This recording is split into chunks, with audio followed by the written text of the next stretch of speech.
Minister, we're debating again a serious policy tonight, a bill to provide for the continuation and operation of the Health Preservation and Protection and Emergency Measures Act, the Criminal and Justice Enforcement Powers, the Health Amendment Act No. 2. And we're doing these in respect to the public interest and having regard to the continuing and manifest and grave risk to human life and public health posed by the spread of COVID-19. And also to mitigate where practicable the effects of the spread of the disease and to provide for related matters. That's the lead-in from the Oireachtas side. Minister, I listened to science. I took account of swabbing, masks, testing, tracing, ventilation, social distancing, rapid and not so rapid testing. And the truth is, we would not be in the positive space we are in presently were it not for our society and were it not for the development of COVID vaccines that have singularly put us into a better place than where we could possibly have hoped to have been 12 months ago. And we have one of the highest vaccine take-up rates in Europe at the present time. But that being said, there are still many decrying the actions taken to date, the mandatory implementation of restrictions, the closing of business, the closing of schools, the restrictions to civil liberties, etc., etc. The Omicron variant is still being assessed for higher transmissibility. And the key to understanding restrictions is to understand that a higher level of infection nationally will lead to a higher number of people significantly ill. These additional sick people, combined with our present hospital population, will completely overwhelm our healthcare system. This is what we are trying to defend against. Minister, I am not a fan of restrictions. I'm a member of the Regional Independent Group who were first to propose an amendment in this House that we would have a sunset clause to the legislation that you were proposing to extend. And in my last contribution to you some weeks ago, I asked that you would not return to this House without seeking a new mandate for an extension of powers. But that being said, the new variant has now become the new game changer, unfortunately. And we cannot afford to delay in trying to suppress this virus in our general population and society. Some of the powers being preferred here, Minister, including the right to detain people under certain circumstances, need to be powers that are exercised only as a last resort, and we need a definite date for their termination. Minister, can I speak to you what we are doing and possibly what we're not doing? Regarding air travel, we have not yet implemented a testing system, which has been announced delayed for another 48 hours. That being that arrivals into this state, whether vaccinated or not, will require a negative COVID-19 test result, and that those travelling with an antigen test result would need it done within 48 hours of arrival into the country, and it must be professionally administered. Those with the PCR test result have a longer window of 72 hours. Can I reflect on what a Galway man has passed on to me, Minister? He is travelling to Birmingham tonight with 3 other family members, and he has booked antigen tests in the UK at a cost of £116 sterling. He and his family are returning Sunday night, and therefore rapid testing may not detect a virus that he can contract and pick up in the UK and return into Ireland freely with. Minister, you know I have lobbied for antigen testing for close to 2 years. Why are we using them now in a fashion that we know is ineffective? Why haven't we not required subsequent antigen or PCR testing days later for those who are returning on flights from abroad?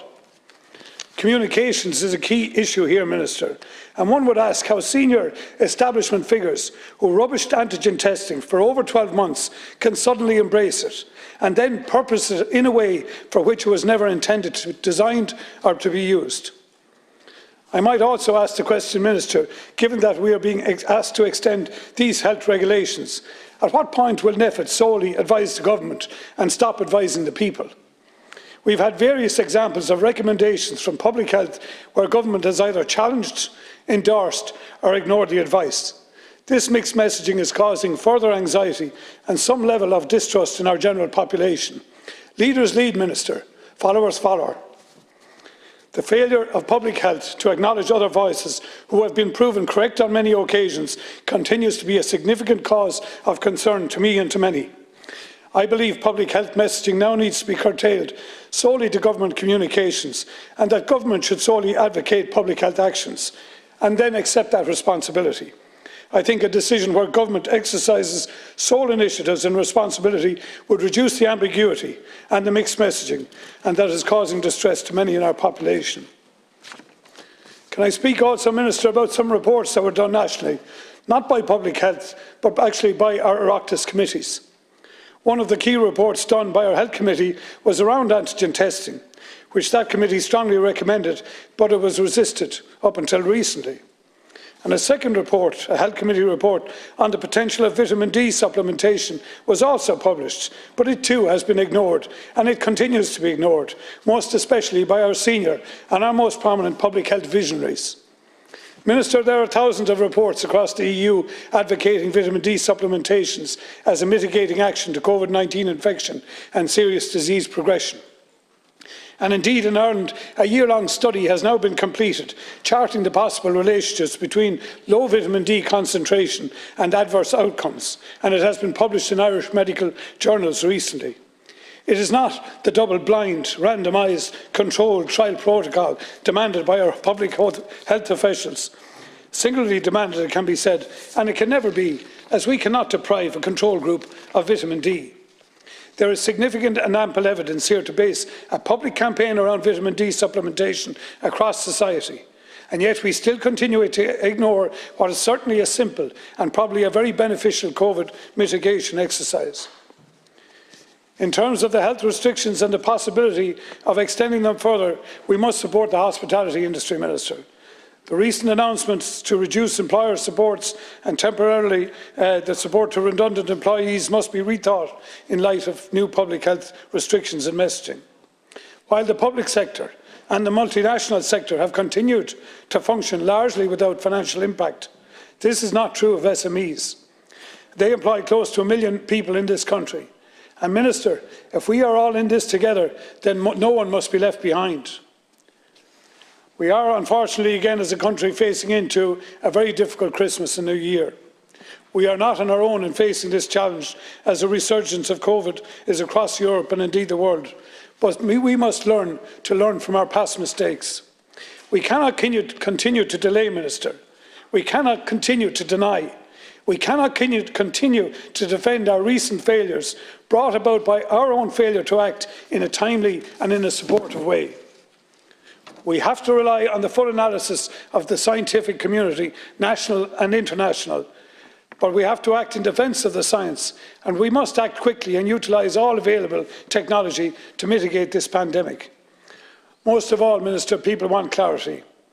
And if there are significant further restrictions in the offing, government needs to be straight now with the people and explain what it is doing and why it is doing it, and why there are no other choices or no other better possibilities. It is time for government to become proactive, Minister, in the fight against COVID, and to use all of the state's intellect and all of the state's intellectual actors to design the best way out of this pandemic. We cannot just wait for multiple European reports to tell us what our hospital doctors and our medical community have been saying for months now without being listened to. We need to retrace our steps in terms of community care and hospital care. We need to ensure that every resource available is being brought to bear now to try and suppress this latest wave of COVID-19. We need the public to be fully on board, Minister, and for that we need factual action and not listening to the voices advocating science fiction.